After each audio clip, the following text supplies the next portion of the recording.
Sekarang gimana nih caranya untuk memotivasi diri biar gak malas sholat?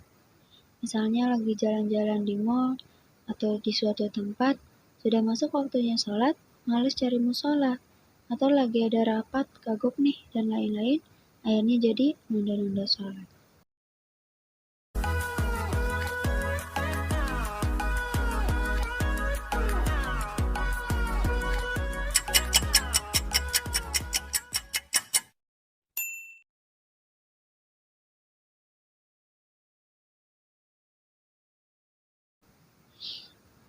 Al-mar'u ala dini khalilih.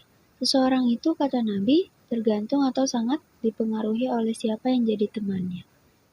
Jadi kalau temannya orang yang senang sholat duha, jalan kemana aja waktunya duha, berhenti dulu, aku pengen sholat duha. Itu ke bawah, akhirnya jadi habit.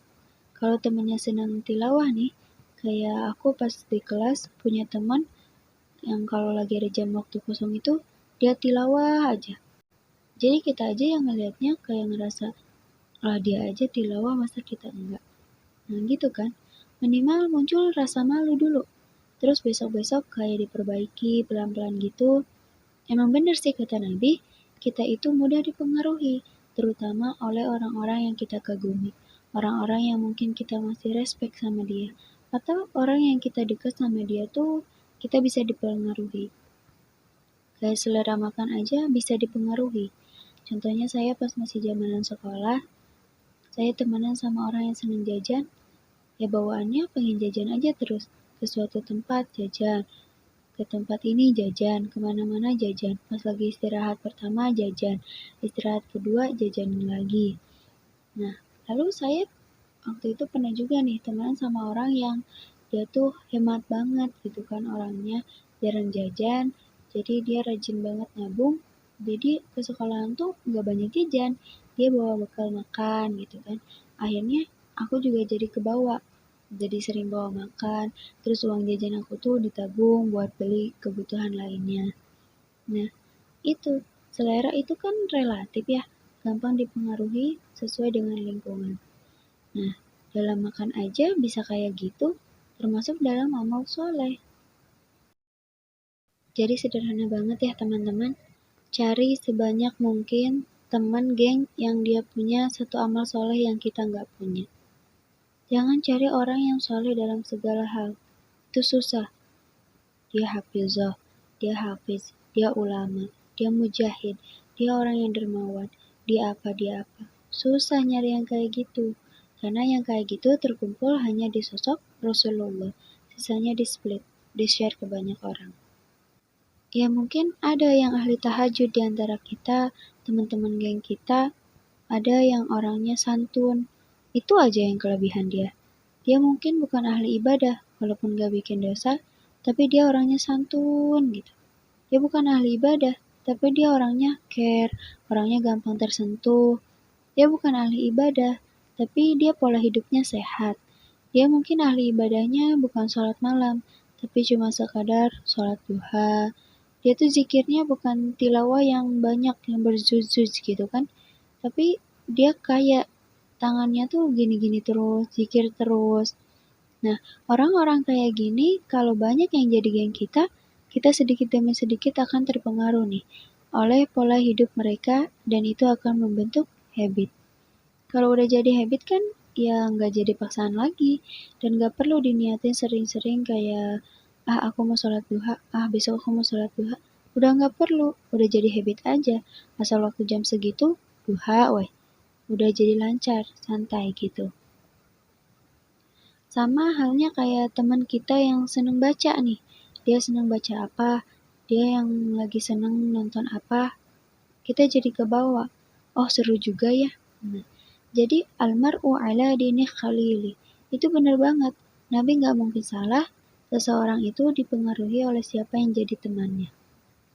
Jadi kalau mau ke mall, jalan-jalan, dan dalam kehidupan sehari-hari pun, usahakanlah ada satu atau dua orang yang ngasih pengaruh baik ke kita, atau yang bisa ngejaga sholat.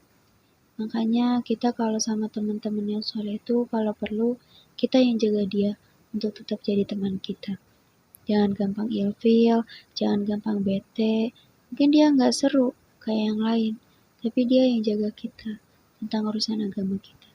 Jadi jangan berharap dia bikin kita happy, fun, seru, kayak renyah gitu.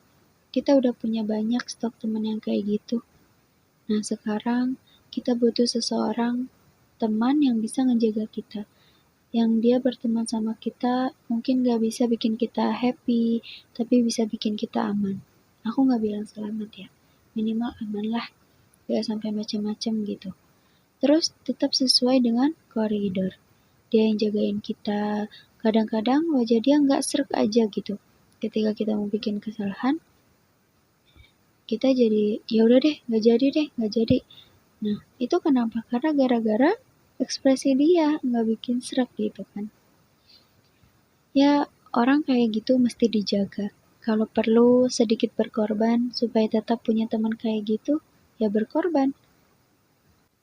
Kayak kali-kali dia kita bayarin makan, kita peduli terhadap kebutuhan dia, karena dia tuh aset akhirat kita, yang menjaga surga kita, yang menjaga ibadah kita, yang menjaga kita dari dosa-dosa tuh dia.